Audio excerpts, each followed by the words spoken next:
I think I'm just like similarly obsessed with music as I am with skating. I started with drums. That was the first instrument that I got and tried, and it just seemed like I think my mom in particular just saw that I was somewhat of I'm kind of a fidgety kid, I guess. And if there's an instrument in my hand, that fidgetiness is a lot more tolerable. So, well, I guess maybe not with drums, especially if you're practicing them. But Yeah, yeah, but I started with drums. But the first instrument that really sold me on being a musician was bass. I saw slap bass in particular. I saw Les Claypool play slap bass, and it just blew my mind. Everything about I've told this story so many times, but I saw I got their DVD Animals Should Not Try to Act Like People, and like Herb, Les, and Lur were playing these instruments, drums, guitar, and bass in ways that I'd never seen before, and I needed to get a bass, saved up money, got a 4 string, and bass was the first one that I really got obsessed with. And then later I moved to guitar and felt like I had more opportunity to write songs and started writing songs on there. And since then it's just like I don't know, I'm just really fascinated with instruments. And also a weird quirk of my job as well is if I get a new interesting instrument, that's that's new excitement and new videos that I can potentially make. And so now after doing it for so long, I've just played so many of them. And I don't know, for me, it doesn't seem like, the only instruments that I would consider being, a professional at, or, maybe guitar for sure. And then everything else, I can just pick up some basics.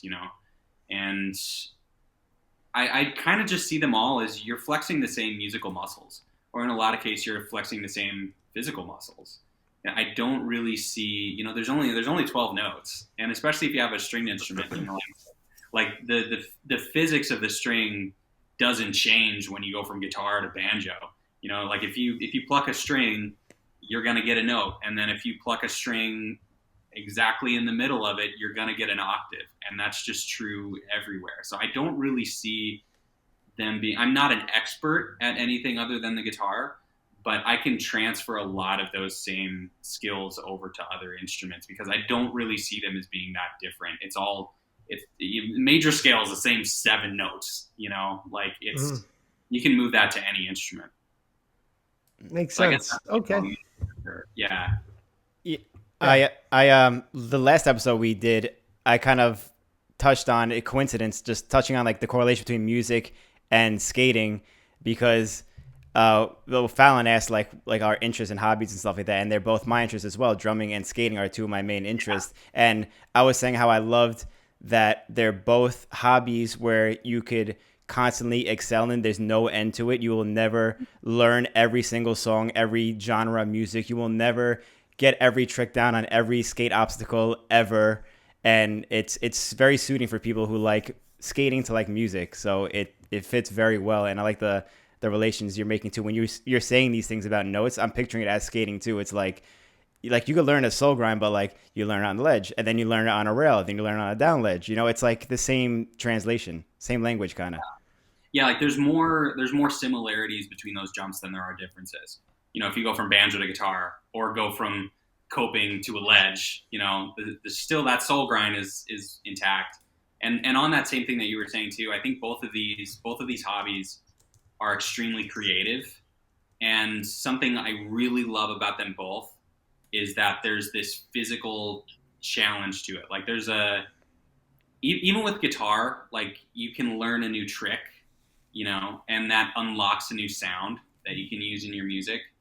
And skating is like all about like I see a lot of similarities in them.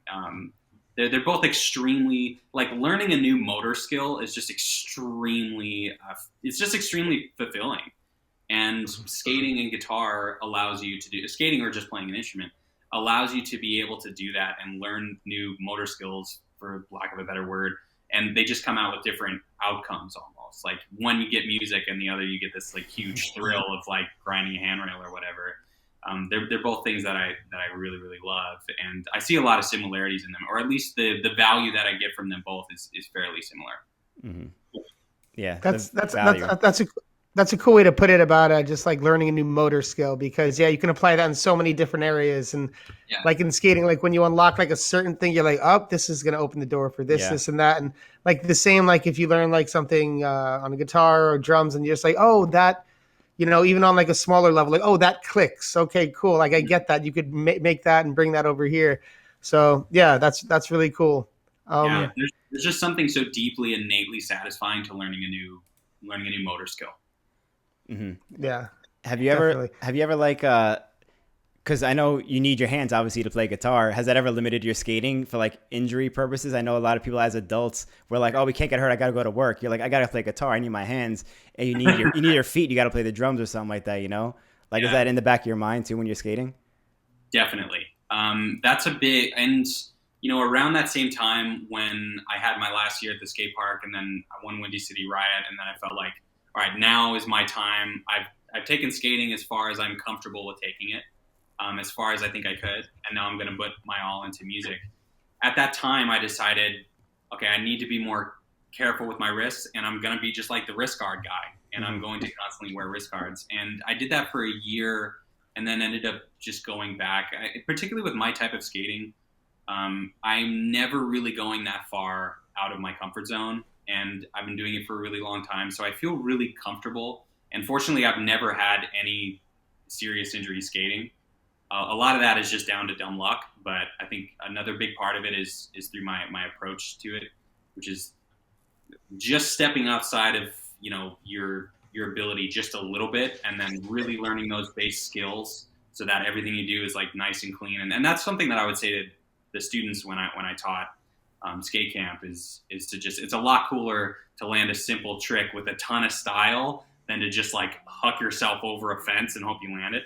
Um, but so that is definitely something that I keep in mind. But I just keep that in mind with my skating to not just take it too far, because I don't really, especially now, like my role in skating, if I have a role, is just to show it off and show that it looks really really fun, and not so much that I'm doing something really impressive or really dangerous. So that is something that's on my mind, and I get comments like that all the time when I post a rollerblading clip. It's like, you're gonna break your wrists, but I just don't skate in a way to where that's at least to my mind, is a significant enough risk. And skating is such a gigantic part of my life and has been forever, that the physical risks of me not skating are so much greater than the physical risks of me skating. Like, skating is a huge part of what keeps me happy and healthy. So there's a balance there. But yeah, it's definitely something that's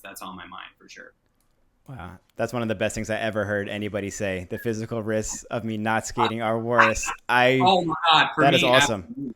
And around that time that I decided to put my, like, all of my time into just music, and I kind of felt like, okay, skating can be something that I did and I can get back to it now and then, but it's not going to be something that I I had maybe a year of like, I'm gonna skate like twice a month.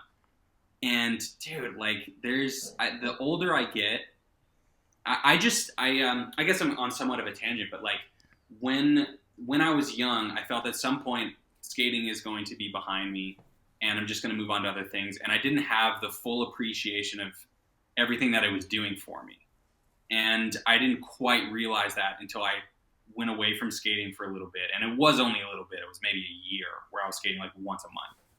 And now that I've gotten older, I've realized the value in regularly getting exercise and having fun with your friends. Like, there's so much value in being part of a sport that keeps you regularly getting great exercise and having a good time with your friends.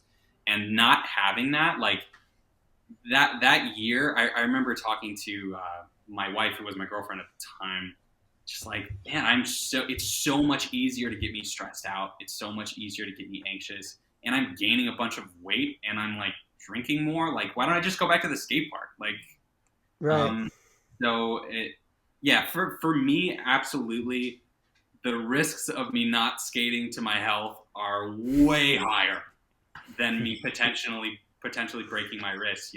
And I'm not out there like, it might be different if I was like seriously competing, or doing it as a real full-time job, like if I was on Nitro Circus or something, like then the risks are greater. But like the stuff that I'm doing at the skate park is not. I'm not doing any like crazy drop rails. I'm not dropping any hammers. I'm doing a lot of 540s and soul grinds, like, and skating obstacles that I know I can handle. So that's my whole take on that.